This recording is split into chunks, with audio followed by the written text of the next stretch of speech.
So today we will be discussing the second verse of Nectar of Instruction, Upadeshamrit. Last week we discussed the first verse, Vacho Vegam, Manasaha, Krodha Vegam, Jiva Vegam, Udara Upastha Vegam, Yetan Veganyo, Vishaheta Dira, Sarvan Apiman Prativimsa Sishyat. That was the first verse. And today we are going to discuss the second verse, अत्याहार प्रयाश्च प्रजल्पनयमाग्रह जनसंगश्च लौल्यं च सद्भिर्भक्तिर्विनश्यति. Translation and purport by His Divine Grace A.C. Bhaktivedanta Swami Srila Prabhupada. Translation: one's devotional service is spoiled when he becomes too entangled in the following 6 activities. 1. Eating more than necessary or collecting more funds than required. 2. Over-endeavoring for mundane things that are very difficult to obtain. 3. Talking unnecessarily about mundane subject matters. 4. Practicing spiritual rules and regulations only for the sake of following them and not for the sake of spiritual advancement, or rejecting rules and regulations of the scriptures and working independently or whimsically. Fifth, associating with worldly minded persons who are not interested in Krishna consciousness. And 6, being greedy for mundane achievements.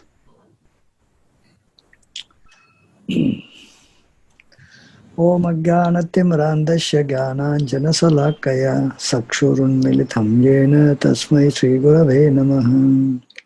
Mukam karoti vachalam pankam langayate girim yat kripatamaham bande Sri Gurum Dinatarinam Paramanandamadhavam Sri Krishna Chaitanya Devam Vancha kalpatarubhyascha kripa sindhubhya eva cha patitanam pavanebhyo vaishnavebhyo namo namaha. Namo Om Vishnupadaya Krishna Prastaya Bhutale Srimate Bhaktivedanta Swami Niti Namine Namaste Saraswati Deve Gauravani Pracharine Nirvishesha Shunyavadi Pastacha Desatarine. Jai Shri Krishna Chaitanya Prabhu Nityananda Shri Advaita Gadadara Shivasadi Gaura Bhakta Vrinda. Hare Krishna Krishna Krishna Hare Hare Hare Rama Rama Rama Hare Hare.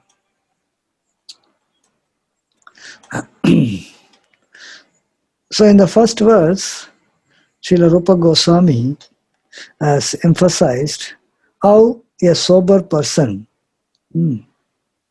tolerates the urge to speak, vacho vegam, and then the mind's demands, manasaha, then krodha vegam, the action of anger, and then the urges of tongue, belly, and genitals. So these are the things that is to be controlled by a sober person.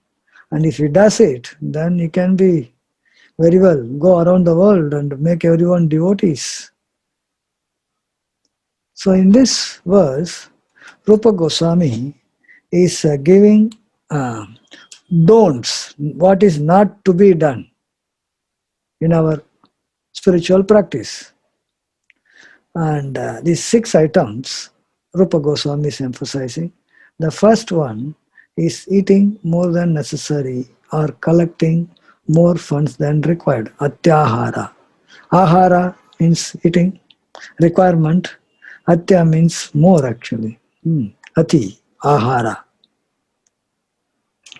So Srila Prabhupada writes an elaborate purport to this verse, wherein he makes a point that the human form of life is meant for plain living and high thinking. Simple living, high thinking. The material world is actually designed in such a way that everyone is made to work. And Srila Prabhupada explains the three potencies of the Lord, Antaranga Shakti, Tatastha Shakti, and Bahiranga Shakti. These three potencies of the Lord are there. And living entities are marginal potency, Tatastha Shakti. And they have to be either under the control of internal potency, Antaranga Shakti, or external potency, which is Bahiranga Shakti. So marginal potency, Tatastha Shakti, sometimes it comes under the influence of external energy, and if he wants, he can come under the influence of internal energy also. So,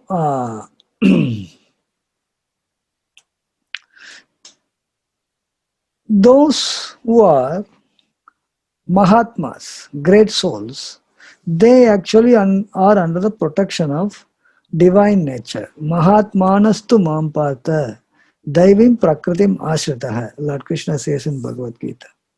So those who actually are broad-minded, Mahatma means actually broad-minded, against cripple-minded, Duratmas.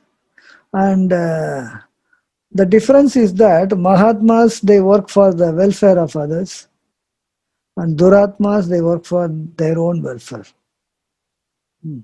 They, at one level, selfish level, they work for their own sense gratification, for themselves, selfish. And sometimes they become little broad-minded, little, very little, and then they work for others around them in the form of nationalism, in the form of humanitarian work, altruism, etc. It may look like, they are not doing for themselves, they are doing for others. But even doing for others, if they are on the platform of sense gratification, material platform, Bahiranga Shakti, external energy of Krishna, it may be for their family, it may be for their community, it may be for their society, but still if the activities are actually only for sense gratification, still they are cripple-minded only, Duratmas. Only when a person works to gratify the senses of the Supreme Lord, as long as a person is either gratifying his own senses or other people's senses on a material level, all are Duratmas. If a person works for pleasing the Supreme Personality of Godhead, that is the real broad-mindedness. And that person is called actually Mahatma. And these Mahatmas, they are actually under the care of the internal potency, Daivim Prakritim Ashritaha. They are under the protection of the internal potency. So those who are under the protection of the internal potency, they always think about how to serve Krishna. They always see that by serving Krishna, everything else is taken care also. So when they are serving Krishna, they are put under the care of the internal potency. Whereas the Duratmas are cripple-minded, those who are trying to satisfy either their own senses materially or their associates in the form of family, society, nation, humanity, etc., etc., they are under the control of the Mahamaya, external energy of Krishna. So when they are under the care of external energy, then they undergo threefold miseries actually. Adidaivika kleshas, Adidaivika klesha, Adibhautika klesha, and Adhyatmika klesha. So Adidaivika and the natural calamities, the demigods, devatas are creating some kind of suffering in the form of droughts, storms, earthquake, etc., cyclone, tsunami, etc., etc. These are all natural calamities, Adi Daivika. And Adi Bhaudika is the suffering created by other living entities, sometimes animals, dogs, cats, cockroaches, mosquitoes, insects, coronavirus. Coronavirus actually comes under the category of Adi Bhaudika. Other living entities, they are trying to. So, one small virus, you can see how much trouble it can create for the entire humanity. Adi Bhaudika. And Adhyatmika is the suffering created by one's own body and mind, the physical, sometimes physical, mental problem, sometimes physical problem, etc. Adi Bhaudika. So in this way, there are threefold miseries in the external world, and all the living entities are helplessly forced to undergo this. Helplessly.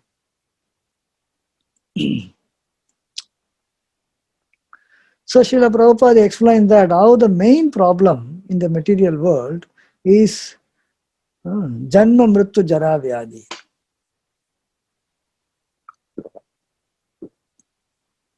Birth, old age, disease and death. And everybody is worked as long as one is born. So he is supposed to maintain the body and he has to work various kinds of activities. So in the material world, everybody requires certain necessities like roti, kapda, makan, something to eat, somewhere to live, something to wear, like many things like that to maintain the body, basic necessities. So there is a difference between what is need, minimum need, and what one tries to get. So the material world, there is a nature's arrangement that one very easily gets what he needs, basic needs. In the material nature provides. Material nature provides actually.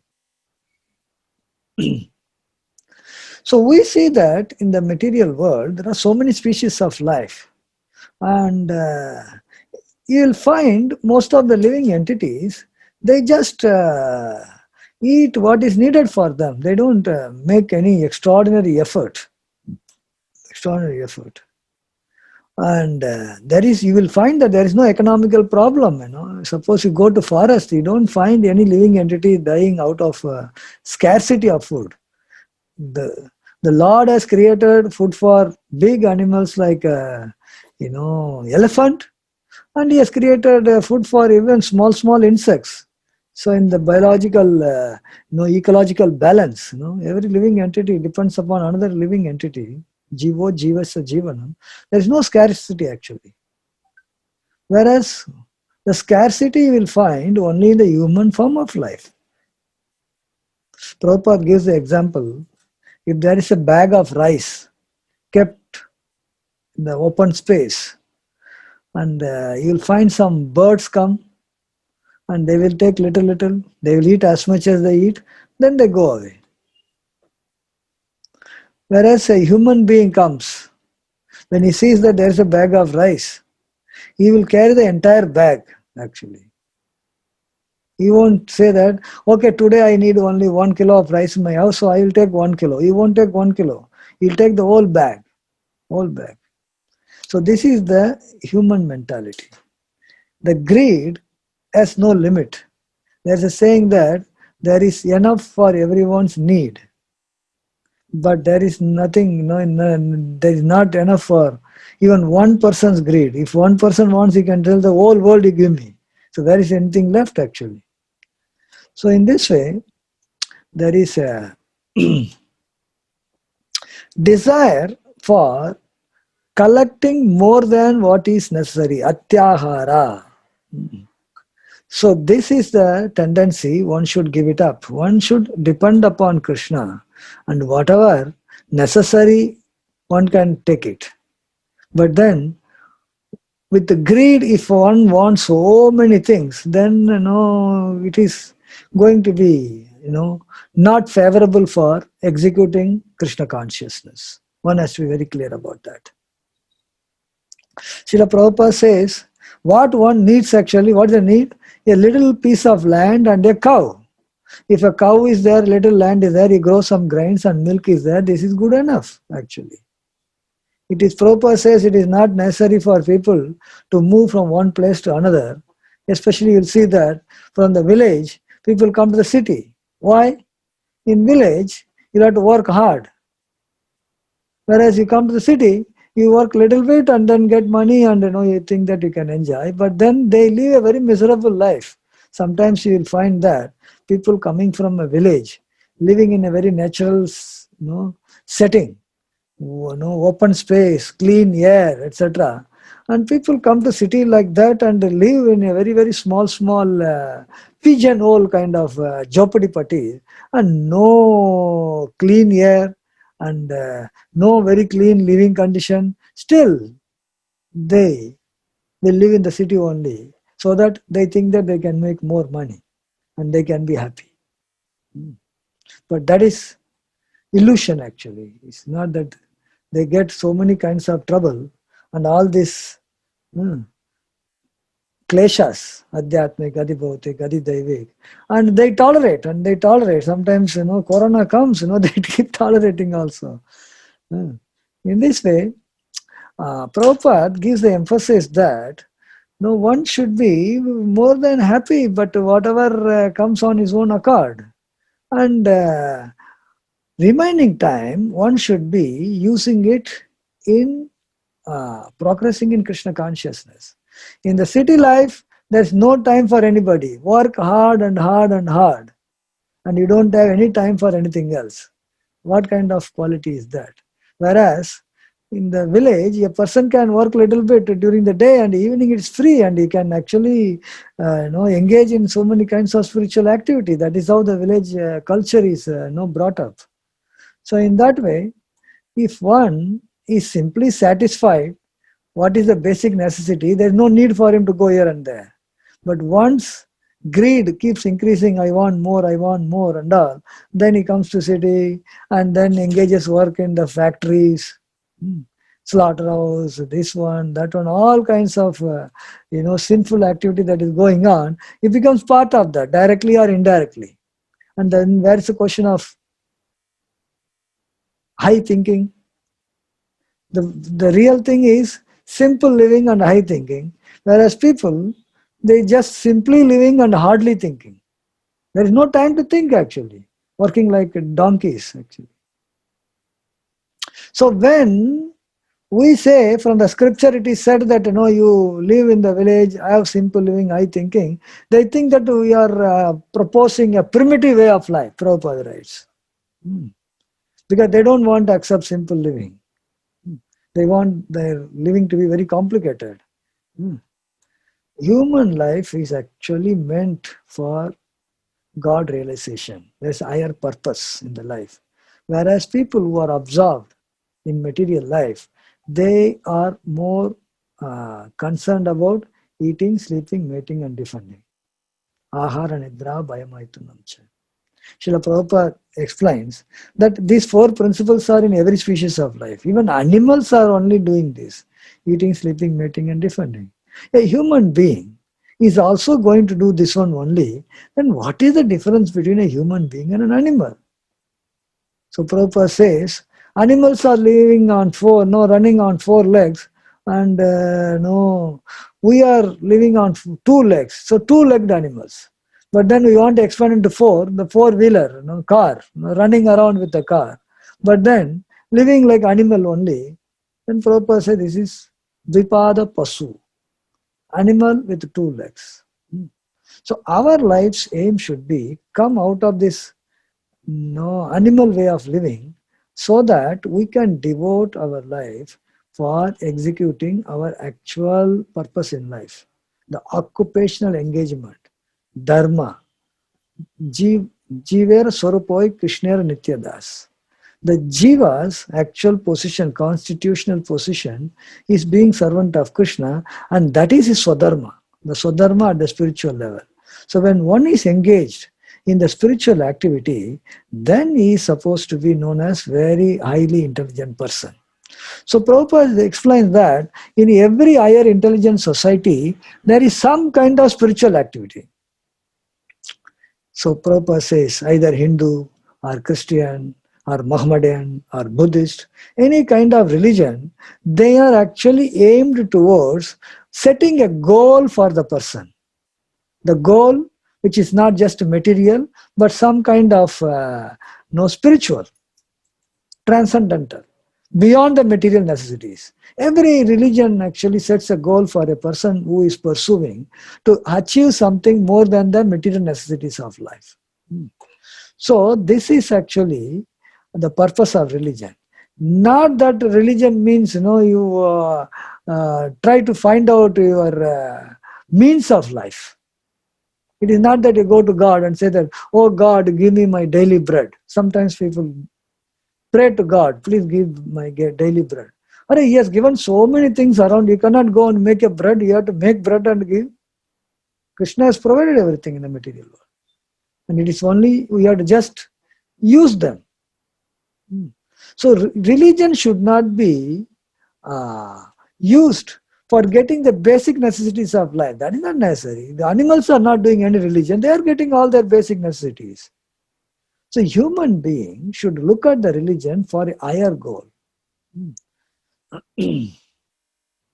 And that higher goal which takes a person out of this material entanglement, that is the real purpose of religion. Teach a person how to actually come out of the material entanglement. The material world, they are trying to entangle us. The religion is supposed to help us to come out of that entanglement. But Prabhupada says, unfortunately, people are accept the religion for material prosperity because they want more. Desire for material enjoyment. And real religion actually comes above that. And wherein a person is taught to be happy with whatever one possesses. There is no limit for greed actually. If you give more, say, then you want more than that. But when even you have little, if one says that, okay, this is sufficient enough for maintaining my body and soul together, and the remaining time we can devote for spiritual purpose, that is real intelligence. And jivasya tattva jigyasa. When you work little bit to maintain the body and remaining time you devote it for jivasya tattva. The real purpose of life to inquire about absolute truth. Tattva jigyasa. Tattva jigyasa means inquiring into the absolute truth. Atato brahma jigyasa. Brahma jigyasa. Inquiring about the supreme absolute truth. That is the purpose of life. So in that way, when one is engaged in spiritual purposes, then he doesn't need much. He doesn't do endeavor, prayascha. So prayas, they know over endeavor. He doesn't devote so much time for accumulating material things. Little bit work, what is needed for maintaining the body and soul together is obtained. Remaining time, jivasya tattva jigyasa. And trying to understand the purpose of life, trying to understand about the truth in life. And that is very, very important.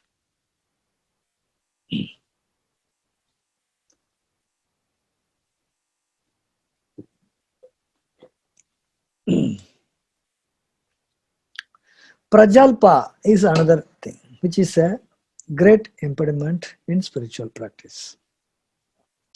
Prajalpa means unnecessarily talking. Last week also we discussed, sometimes the frogs in the field, they crocking of the frog, quack, quack, quack, they croak in the field. And by crocking, they make sound. And that sound actually identifies their position, their place, where they are. And unnecessarily they are inviting the snakes. The snakes are also in the field and they are looking for sound, where the sound is coming from. Wherever the frog is croaking, then they go there, pop, they eat. So this is unnecessarily inviting the death for a frog to be croaking. While croaking, frog is thinking he is very enjoying actually. The frog is very much enjoying croaking actually. And that is the invitation for their death. So Srila Prabhupada explains, in the material world, There are so many kinds of literatures, newspapers, magazines, novels, and sometimes people, they don't know how to spend time. In newspaper or magazines, they give some crossword puzzle. A fellow, somebody sits and tries to find out, fill up. And because they don't know what to do, they want to spend time pass. And Prabhupada says some human form of life is so valuable. People don't know how to spend time and they want to kill time. Now you don't have anything to do, open the TV and then keep watching for hours and hours and hours. And take some novels, newspaper, every day same thing comes and with a different place, different situation, etc. That's all. Open up some novel, fiction and read. Because you have time, you don't know what to do. Whereas somebody who is busy in spiritual activity doesn't find time for all these things. So Prabhupada writes, sometimes in the retired life, somebody retires. He doesn't know. After retirement means one should be engaged in spiritual activity. People who are not engaged in spiritual activity, they spend time playing cards, going for fishing, watching television, and watching to so many other programs, debates, etc., etc. And all these activities also come under the category of prajalpa. Prajalpa doesn't mean only you have to talk. Even if you are engaged in reading the newspaper, magazines, and spending time in all frivolous activity, they are also known as prajalpa, gramya katha. So in the village, people don't know how to spend the time. They go to a tea shop, and tea shop talking about what happened here, what happened there is a gramya katha actually. Means at the end of the day, there is no benefit at all, just wastage of time. Time is so precious. Every moment that has passed, you can't get it back. How can we senselessly waste the time? The time should be used in some meaningful thing. Meaningless. Suppose you just watch kind of say cricket match. Some cricket match, two teams are playing, and you are so absorbed for hours. And after that, what? What is that one benefit one can carry? During that time, you take a side of one team. Oh, my team is winning. Oh, my bowler is bowling, and my player is hitting the ball. That's all. It's just mental pleasure for a short time. After that, it doesn't give you any benefit. All come under the category of prajalpa, and prajalpa is not good for one's spiritual practice, because the mind gets too much absorbed in certain activity, then it carries forward that kind of attitude only, and which affects our own spiritual practice also, Krishna consciousness. So one should avoid prajalpa in the form of unnecessary talking, or hearing somebody talking, or engage in any kind of material frivolous activity which has no meaning and no purpose. Prajalpa. Then comes Janasanga. Janasanga is associating with persons who are materialistic. Jana. Whereas one can associate with Bhakta Sanevasa. Narottama Das Thakur says, association of Krishna conscious devotees, Bhakta Sanevas. So association with the devotees, Satsanga, Sadhu Sangha, actually inspires a person in Krishna consciousness. Inspiration. One can get inspiration by associating with devotees. On the other hand, associating with janas, common man. Though they are not anyway interested in spiritual activity, and their association actually contaminates our mind. Whatever they are interested, we get influenced by their thought. And somebody is interested in doing some kind of activity for sense gratification. or even doing activity in the material platform, humanitarian activity, etc., one can actually get influenced. So, one should not be wasting time in Janasangha. So Srila Prabhupada says, even the materialistic people, they have different kinds of clubs, associations, like Lions Club, Rotary Club. The like-minded people come together. So somebody wants to do humanitarian work, you go to Lions Club, and they have got a set of humanitarian works. And Rotary Club, they have got a set of things. So somebody who is in the same mindset, they go and associate. So by associating, they also get some kind of inspiration. Sometimes stock exchange, chamber of commerce, people who are in the like-mindedness, like people who are doing activity in business, they go to the chamber of commerce and then exchange some views so that they can be more involved in that. So Srila Prabhupada says, we have International Society for Krishna Consciousness. This is also an association. So this gives an opportunity for those people who are interested to pursue spiritual practice. Like materialistic people, they have their own association. So Krishna conscious person can also have their own association. So the purpose of coming to Krishna consciousness is actually to associate with the devotees, get inspiration from their various activities. By their inspiration, we actually also make progress, take advantage of their association and make progress in Krishna consciousness. That is necessary.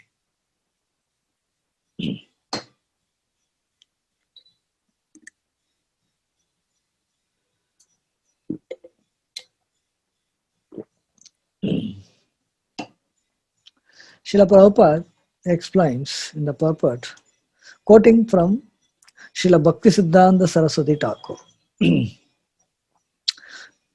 So Bhaktisiddhanta Saraswati Thakur Prabhupada says that too much endeavor to acquire knowledge. So we have said that trying to acquire money, trying to acquire things, Bhaktisiddhanta Saraswati goes one step higher. If somebody has too much endeavor to acquire knowledge, on the part of mental speculators and dry philosophers, also is atyahara. Sometimes somebody wants to be a very scholarly person and he wants to read so many scriptures and then involves in speculation. Even that is considered to be atyahara. What is necessary for you? What he needs to know is, who is Krishna? What is my position? How do I do devotional service? Minimum things are required. And somebody says, I have to read, some Puranas, I have to read this Upanishad, that Upanishad, this kind of, so much, the Vedic knowledge is so vast. One can spend the whole lifetime even in reading so many kinds of literature. But if you see Prabhupada's own example, Prabhupada translated Bhagavad Gita, Srimad Bhagavatam, Chaitanya Charitamrita, all that is needed for practice devotional service, perfect it, and go back home, back to God. Prabhupada has given. There are so many Puranas Prabhupada did not translate. Padma Purana, Garuda Purana, so many kinds of Purana. He didn't translate actually. Somebody says, no, I have to go and read all these things. Fine. What is the purpose? Already conclusion is there. Synopsis is there, so conclusion is there, what has to be done is there. And that is only like extra. And that extra Bhaktisiddhanta Saraswati Thakur say is atyahara and engage in mental speculation.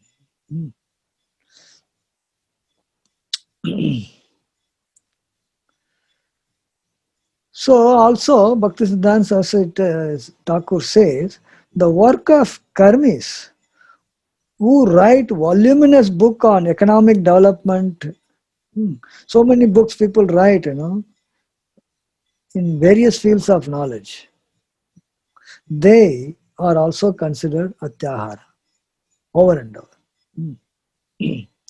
And also the scientists, scientific knowledge, they do so much kinds of research.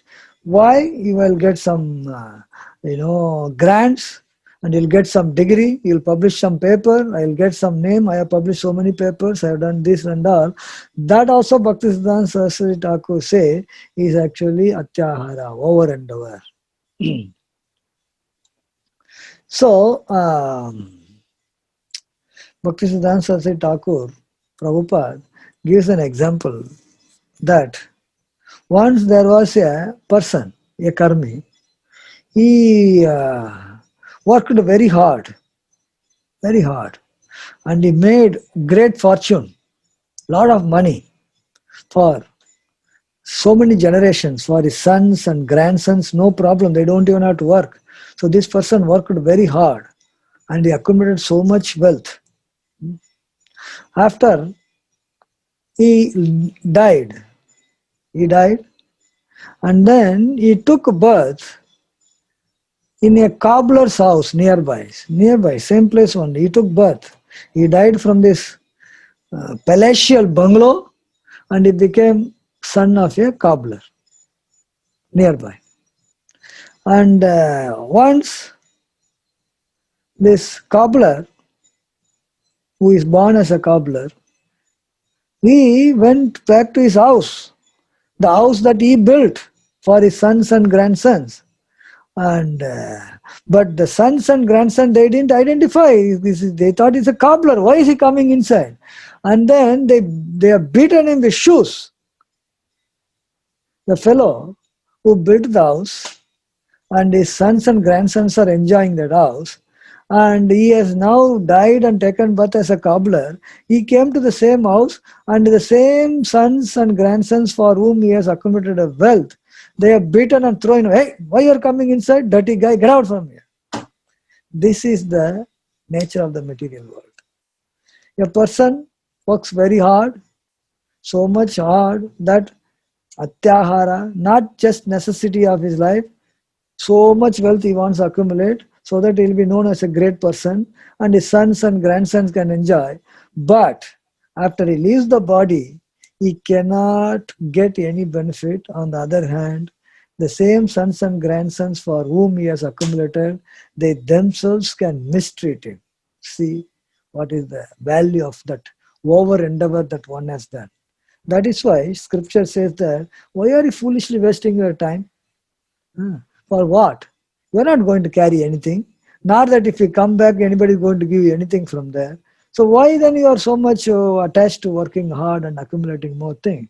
So it gives an idea that one should be more than happy with whatever one has, not that he has to spend so much time, spending so much endeavor to accumulate things which are not at all going to be useful for him in the next life.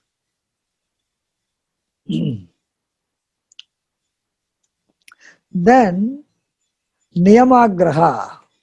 Srila Prabhupada explains, accepting scriptural rules and regulations for immediate benefit. If I will do something if I get some benefit immediately. Niyama agraha. Long that is niyama agraha. And then neglecting the rules and somebody says, no, I don't care for all this. Who will follow all these things? Scripture says you do this.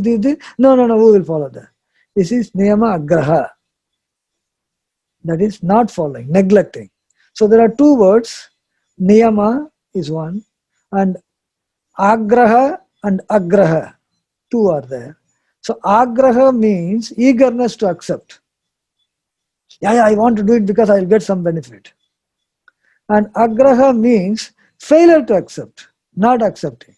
So you combine niyama with agraha and agraha, it is same one word only, you will get niyamagraha.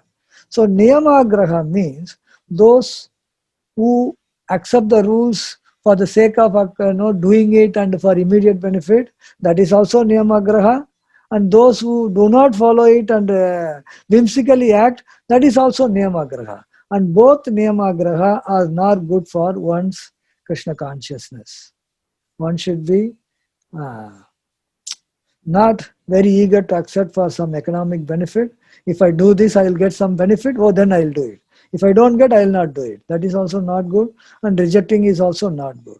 So in this way, both eager to accept for material benefit and rejecting it whimsically. Both are niyamagraha and both should be avoided for one's proper advancement in Krishna consciousness.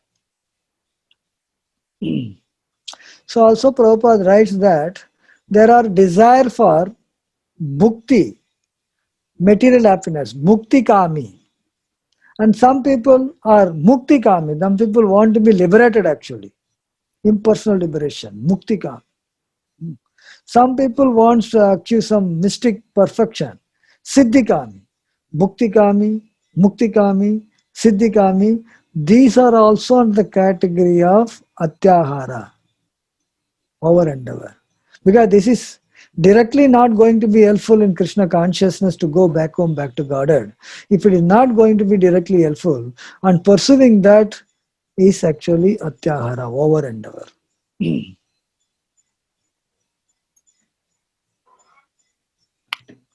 And also Prabhupada explains that if somebody also has the desire for perfecting in mystic yoga, oh, I want to perfect mystic, perfection, mystic yoga perfection.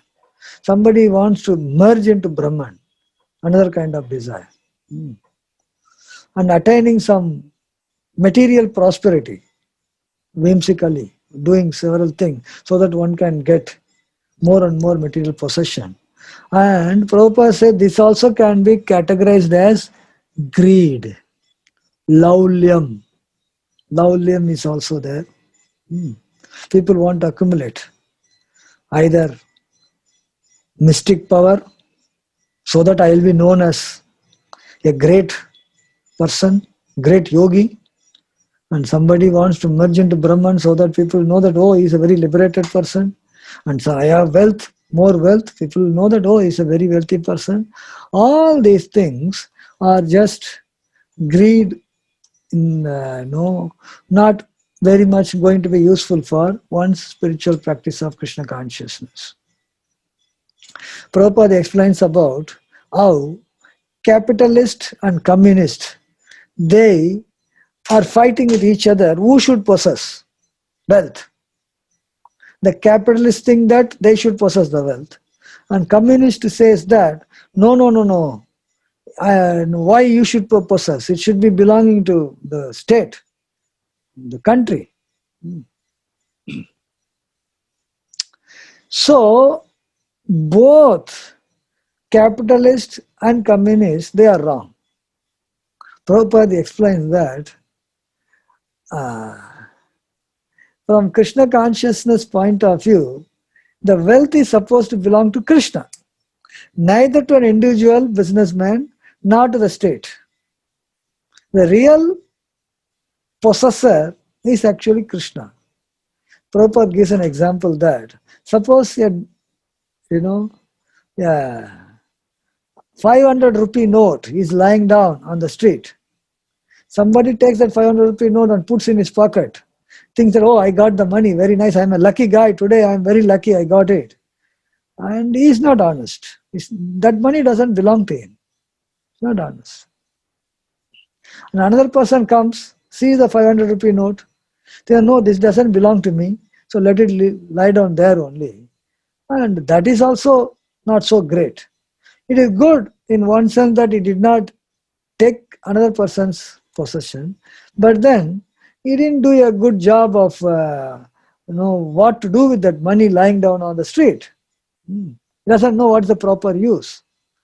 And third person may come and he may pick up the note and find out whom it belongs to and deliver it to him. And that is very, honest and wise, intelligent. Neither he just leave the money lying down there, nor he took it for himself, but he found out whom it belonged to and gave the thing to him. So in the same way, this entire world, all the possessions, every wealth belongs to Krishna. If one takes more than necessary, Krishna being the Supreme Lord, he has given to everybody whatever is needed. He has provided food for all the species of life. And if you only take what is necessary for us, there is no problem. But the problem comes when we take more than necessary. The capitalist, they are not at all happy possessing whatever wealth they may have. They always want more. Any rich man, you go and ask him, are you happy? You are satisfied? Yeah, I'm happy, but I want more. Richest man, you ask him, you have got sufficient money. Can you retire? No, no, no, no. How can I retire? I want more money. Work hard, hard, hard, and until death. And communists, they are working hard to keep the wealth for the state. Both are thieves, Prabhupada says. Both are thieves because why thieves? They are taking something which don't belong to them. And whatever is kept aside for us, in Ishopanishad it is stated, Ishavashyam idam sarvam yat kincha jagatyam jagat tena tyaktena bhunjita magrahya kasya sviddanam. What is set aside as a quota? Lord has given a quota for everybody. For elephant there is a quota. For ant there is a quota. For ant it's only one grain.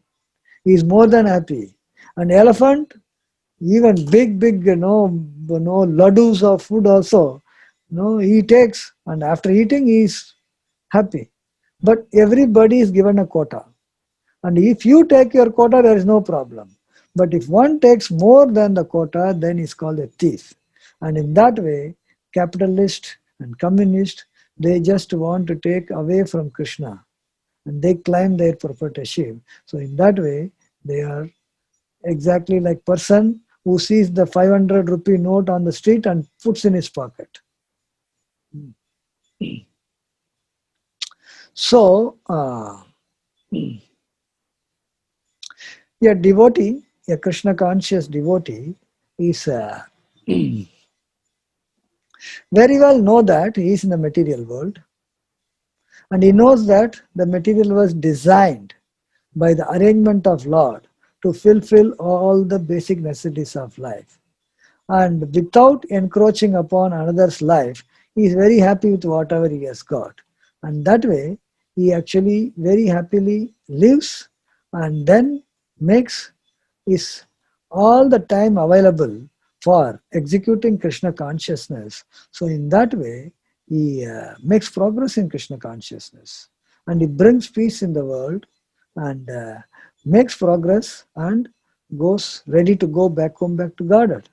So in this way, a person, a practicing devotee, if he is very careful in avoiding the 6 hindrances that Rupa Goswami is giving here, Atyahara, eating more than necessary. If you eat more than necessary, you will even get a stomach ache, disorder in the bowel, and which will disturb one's devotional practice also. Last time also discussing about eating part of it. Even if Mahaprasadam is there, overeating is not going to be helpful because it will not make our physical body to actually practice Krishna consciousness very deeply.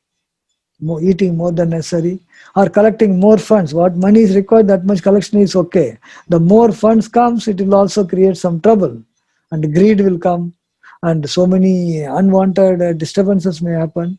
Atyahara, not eating more than necessary and not collecting more funds than necessary. Prayas, over-endeavoring for mundane things which are very difficult to obtain. And prajalpa, unnecessarily talking, unnecessarily wasting time on things which are frivolous.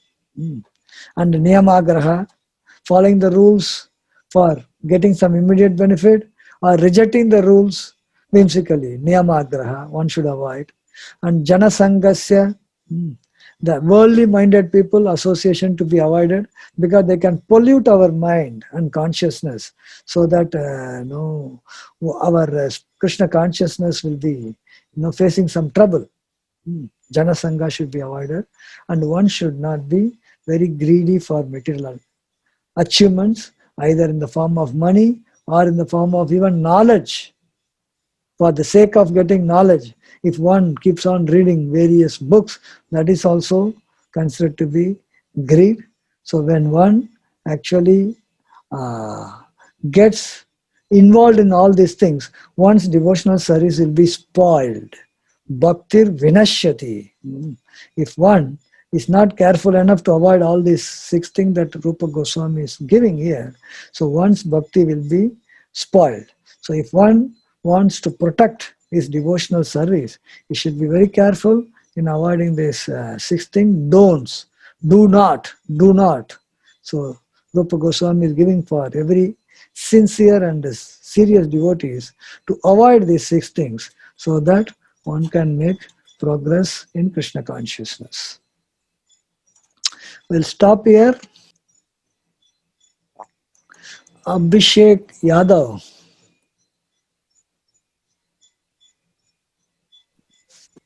Hare Krishna, sir. Hare Krishna. Yes. So regarding that, you said that the greed for if one is eager to learn almost all the Vedic knowledge, as far as he could, obviously he can't like know all the Vedic knowledge, but as far as he can do, why that part would be considered as greed? The point is, what is the, see, for anything that we pursue, there will be some purpose, Yeah. So the purpose, if it is not towards making progress in Krishna consciousness, which is necessary for a person to practice Krishna consciousness and make progress. So if the purpose is, if I know that this many scripture I know, then I can advertise it as I am the person who know this and all. So because that kind of angle is there, then that is categorized as a kind of greed. Not necessary. If it is not absolutely necessary for one's practice and progress in Krishna consciousness, if something is outside that domain, then it is called, the purpose being that, material purpose is there, that should be avoided. That should be avoided. That is why it is categorized in that. So what if he's not gaining those knowledge for advertising him as a knowledgeable person, but if he just want to know those things, he want to know know that thing, not for making everyone feel like he's not for he want everyone else to feel like that he's knowledgeable, but he just want to know to know that knowledge for himself, for his own sake. There is always some kind of subtle kind of uh, recognition and appreciation from others. And if I read, I may not just, when I said advertise, it's not a physical advertising actually. Suppose, somebody reads some Purana and he may not tell anybody. But if he is going to give a lecture, then he starts quoting from here, there, and I did this, I know from there. People will definitely know. And then, it will also, show that, not directly, but indirectly, but that subtle, influence will be there. So in that sense, for somebody who is very serious, because that also is going to take some time, It's not that, knowing doesn't mean it is going to happen just like that. But a very serious Krishna conscious candidate thinks that, what is the essential scripture for my advancement in Krishna consciousness? Bhagavad Gita, Bhagavat, Chaitanya Charitamrita. The literatures written by Goswamis. These are all very, very essential for me, for my practicing Krishna consciousness. Have I read that? If I have not read all these essential things, and if I am going to read some, Padma Purana or Garuda Purana or some other Purana or some other Upanishad, which may not directly, help in my Krishna consciousness. So those things are not really appreciated by great devotees. So we take from their, instruction that We should put more effort which is directly useful for our own Krishna consciousness. That is necessary. In spite of that, somebody wants to read, nobody is going to stop. Nobody is going to stop. But then it is up to the individual to decide.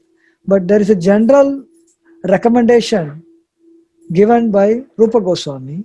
So we stick to that and see that how much best I can utilize my time and efforts, which can directly be helpful for my own spiritual practice. That is required. So another and last question is like talking about scientist, like a scientist, like he is like showing the word about some, like he has done some research and he then wrote a book, and then he's showing others how things work, like and not like I'm if I talk about even Aryabhatta, Sushruta, Kannada, all about those scientists, they have made some major like discoveries in mathematics and science stuff, and like will that, why that part is like considered as greed? No, this is, there are people who are, see, when it is said scientist doesn't mean that we are putting everybody in one basket. It is said that those people who actually do so many activities simply for recognition. Somebody says that there are many people who know that if I publish more number of papers, I will be known as a better person. No, I publish more number of papers. I wrote so many books like that. So we are placing those kind of people. We are not placing everybody in one basket. There may be some people who are, genuinely trying to find out the truth about the material working. So we are not placing them. Like Aryabhatta and all, they have given us their aim was to give some knowledge about the nature to us, so that is okay. But it's not everybody in the same basket. There are people who are doing it for the material purposes, who they are in that category, not everyone. Okay, sir.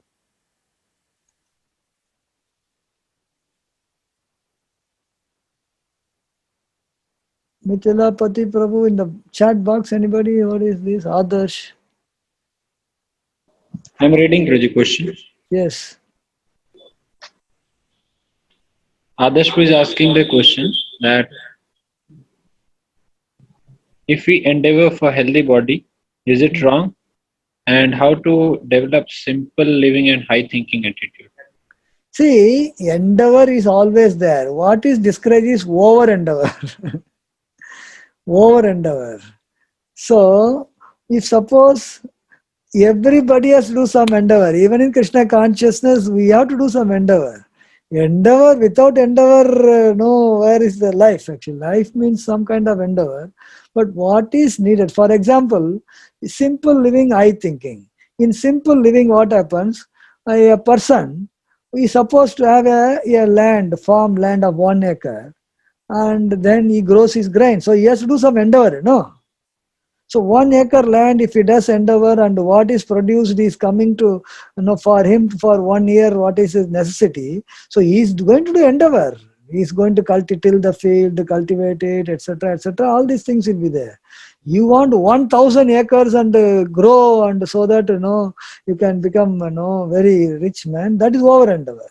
So what is discouraged is over endeavor. Endeavor will be always there.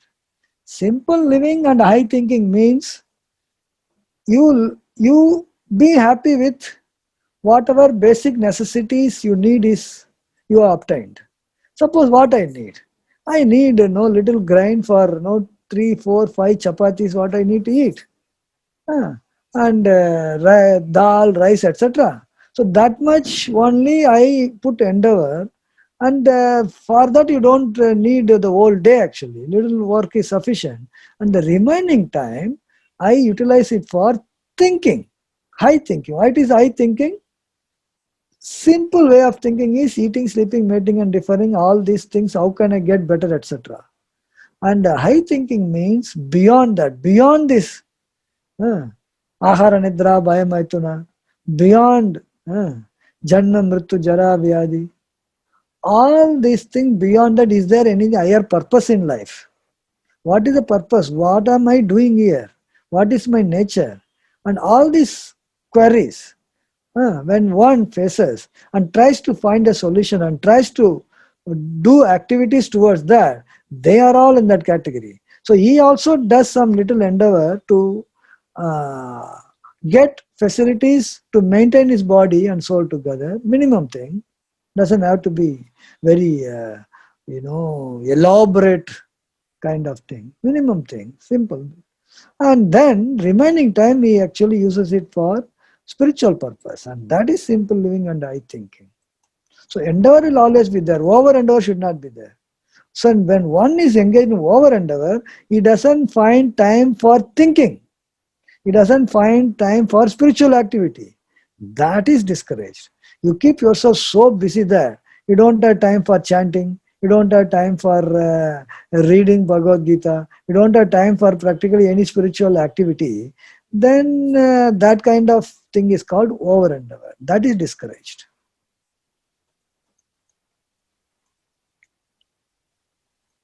Yes, Mithila Padipu, next. Hare Krishna Prabhuji. Yeah. Ashish Prabhu is asking that examples of Niyamagraha, and he's also asking the question that if in devotee association we hear Prajalpa, so what should we do? If the devotee association, what? We hear Prajalpa, so what should we do? And examples of Niyamagraha. Okay. Niyamagraha, suppose no rules and regulation. The rules and regulations are given so that one actually makes a spiritual advancement. The purpose of rules and the purpose of regulating us is to make spiritual advancement. So if without considering that, and somebody said this rule is given, I will be following this rule. What is the purpose of that rule? What is the purpose? The purpose, if it is not going to be served simply for the sake of following the rule, that is a kind of niyamagraha. For the example could be Hare Krishna. Thank you.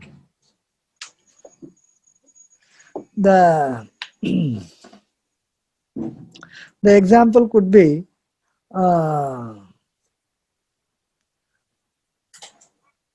in the temple, so many, of course, there are not many visitors coming. There may be so many visitors coming. And we have our, kind of rules.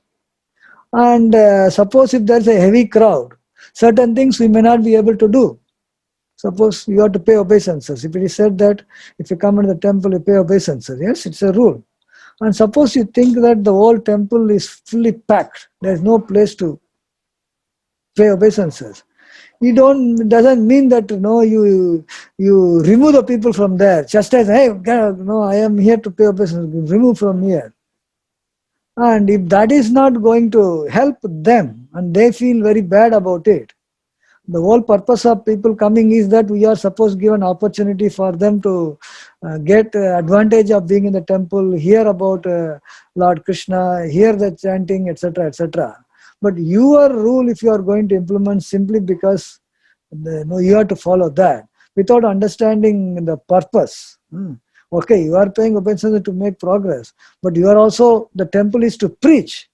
And when preaching comes, the preaching should be given a higher priority than your own simple rules. You can also pay obeisances mentally, if physically is not possible. So in that way, just following the rules for the sake of following the rules without understanding the purpose and spiritual advancement, that will be like niyamagraha. That will be one thing. Like that, it could be so many other things. And rejecting certain things, the rules clearly say what you are supposed to do. And suppose you have to pay obeisances, you say that, what is the use of paying obeisances? I can always, when nobody is in the temple, you can't not pay obeisances actually. Then you should pay. You are coming in front of the Lord, you have to pay obeisances. And whimsically somebody says, no, it's okay, no, I don't have to pay obeisances. So that is also niyamagraha. So in that way, either doing the rules, attach the rules, but not seeing the spiritual purpose and how it is going to help us in spiritual advancement, as well as rejecting it, both will fall under Niyamagraha. These are the simple examples. And regarding Prajalpa amongst the devotees, if the devotees are doing Prajalpa, they are not properly situated actually. So you should leave that place during that time at least. Or if you are in a position of authority, you can stop them, or you can inform your superiors about what is happening, so that the atmosphere of Prajalpa can be avoided. Certainly, even if the devotees are engaged in talking about unwanted thing, one should avoid and leave that place and go to another place and chant your round or read books or something like that. So one should avoid. It is not that the if somebody is wearing the devotee dress and wearing kantimala, anything he speaks will be absolute truth. It will be, because we are conditioned. We may be also, some of us may be engaged in Prajalpa. One should try to avoid it, either by leaving the place or changing them or changing the topic. You can even change the topic. Hey, why don't you discuss about Gita now? Like that, you can. If you have some influence and authority, you can change the topic and make them, stop their Prajalpa. It's possible. Anything else?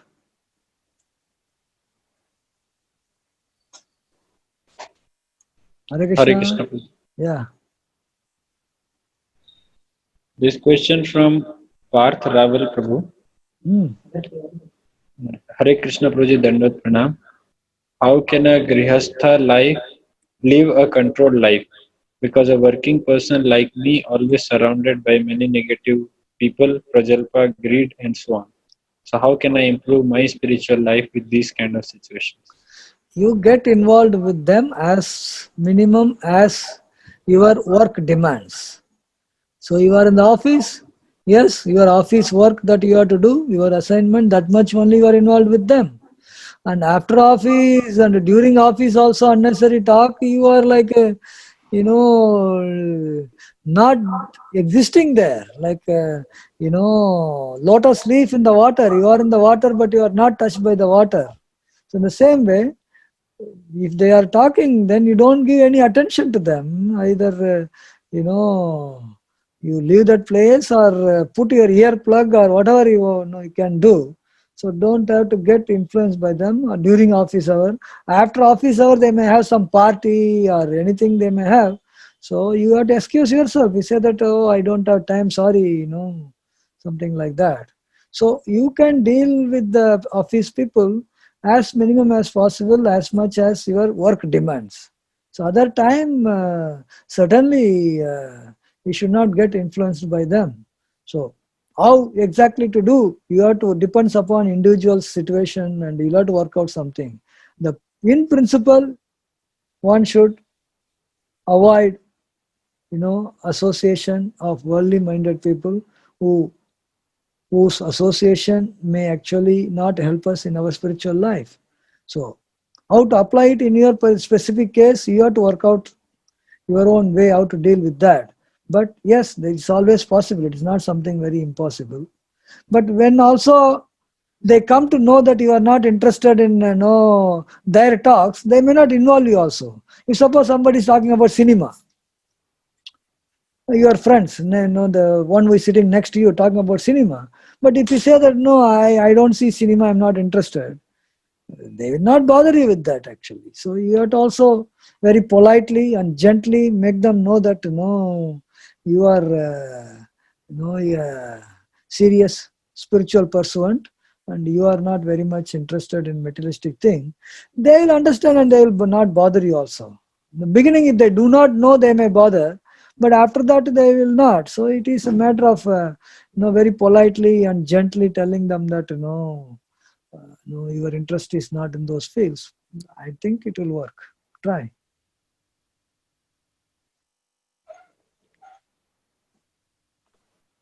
Hare Krishna. Yeah. Hare Krishna Prabhu. Yes. Adarsh Prabhu has one question, Adarsh Tiwari. Hare Krishna Prabhuji, if we have spare time left after our chanting, reading and hearing, and in that time we are learning new skills, do some creative and innovative things, whether it is correct or not. As long as you are doing anything creative and innovative to enhance your service, it's a service to Lord Krishna, a service to enhance your preaching, service to whatever in Krishna consciousness. Within that, if it is going to help in any way Krishna consciousness, yes, you can do it, no problem. Because it is within the domain of Krishna consciousness and it is going to help you, and so that by means of which you will also get spiritual benefit and you will purify yourself and progress, it is definitely allowed. When the purpose is Krishna consciousness, it is allowed. When the purpose is something else, it is not encouraged. So you have to decide what you are going to do is having Krishna conscious purpose or not. If you are convinced that yes, suppose you have done all your things. One example I can give. So you want to learn little bit on the computer how to make some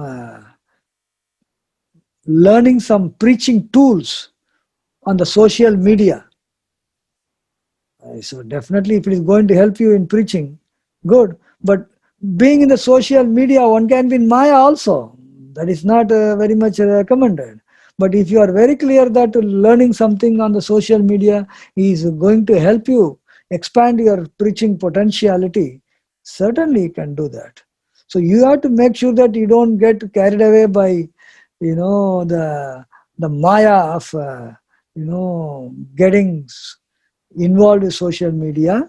On the other hand, you are very careful and you are using it for the Krishna conscious purpose, well, it's allowed. So it all depends upon how we are going to use. So if you are going to learn something like that, or designing web page, or so many things, the world is, technology is improving so much. New things are coming. And if you are going to preach to the audience who are familiar with those fields, certainly you'll have to be familiar with that. So if you are spending time to getting familiarized with new tools for preaching, yes, it is allowed. But the purpose should be very clear. If the purpose is Krishna consciousness, yes, allowed.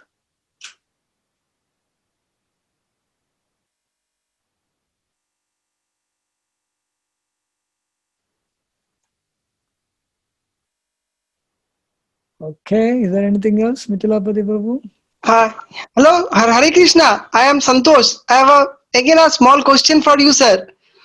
Yes, Dr. Santosh. So here I have a fundamental question. Like, say, for example, after doing all this chanting and all this preaching and all, if we get extra time and if we spend some more time in doing something for the weaker society, like teaching poor students, right, then helping them out with books and all, and we spend some more time there and then slightly less time on basically preaching and chanting, then what is the correct balance? Because I am asking a practical question, because sometimes we have adopted some villages over here and we go for extra teaching, giving some books and lectures, and also weekends. Actually, our institute is helping in that way. So how to make a balance between all these factors? Or there is our personal teaching, then our professional life, and then Krishna consciousness and all other kind of works which falls under some kind of doing good to the society. See, from the spiritual point of view, as long as any activity does not have any dimension, any kind of touch of spiritual welfare, then those activities are not generally done by those who are serious in spiritual pursuit. For example, I will give you an example. Suppose you said that you are adapting a village and you are trying to do something good for the people. Yeah, it is very institute and many people are voluntarily helping. No problem, you can do that. Suppose, for example, I go to a village and try to teach them certain skills, and I try to encourage them to go to school, children and I try to do some good thing to them. If all this activity, if you are asking what is the balance to be made, so if you can make a balance of adding the Krishna conscious dimension to your activity in that village, how to do that? Suppose you are telling them to go to school, the children, you can also add a little bit value education to them, which can bring a certain kind of spiritual perspective, telling some stories from scriptures and encouraging them to, read some scriptural books. Sometimes it could be just stories, Mahabharata, even Ramayana, not that very highly philosophical text like Vedanta Sutra, but some kind of spiritual thing is introduced, then it is a balance. But on the other hand, if no spiritual no input is there, only just the material things are to be done. From a material point of view, it may look like good, but then from the spiritual point of view, you have an opportunity to influence them towards the spirituality, but you are losing the opportunity, and that is not very much encouraged by the scriptures actually. It is exactly like if suppose somebody is drowning, suppose there is a heavy flood, somebody is drowning, and you just jump in the water and catch hold of the collar, and bring the cloth, and the real person is drowning. What is the value of that kind of help that you are doing? There is no real help actually. But on the other hand, if you can give a little help of bring him to the shore, and from the shore he can walk also is fine. If you are not able to lift him fully, at least drag him to the shore and he can walk. In the same way, you have got an opportunity for, say for example, teaching in the village. You are going to the village, you are teaching them how to read, how to write. Along with that, if you can add some spiritual dimension to it, and that spiritual dimension is going to help them to make progress in their Krishna consciousness, and you have really done something very, very good for them. And without that, if you are not done, then you have done something for this life. Whereas doing something spiritual knowledge is for the eternal actually. For life after life it will be useful to them also. So when you can do something very great to them, why to only do very small thing, very miserly thing? So in that way, the balance is that you do, if suppose somebody is very much interested to actually do some good for the people, we are not discouraging that. But what we are only saying is that you add some Krishna conscious value to that. Somebody says, I am very much interested to do Annadan. I want to feed people. That is very, very satisfying to me. When I see some poor man, hungry man, eats and he smiles at me, I am very happy, fine. But then, don't just give the food, you just give sanctified food, prasad, offered to Krishna. And give prasad. Not only that you have given food to him, but you have given also some spiritual benefit to him. So in that way, we encourage people to help others, no problem, we don't stop it, but do add some spiritual value to that activity so that the person who is receiving, he gets added value to what you are giving. Always value addition is better only. So you are adding the spiritual value to that. So that we encourage. And that is being encouraged because it actually helps the spirit soul, not the body. So when you are giving some material things, it only helps the body. But when you are giving something material which is added with the spiritual value, it not only helps the body, it helps the spirit soul also. Okay. So in that way, we encourage any activity which has got some spiritual dimension, yes, it is done. But if there is no spiritual value addition is possible, those kind of activity we don't get involved and we don't encourage also.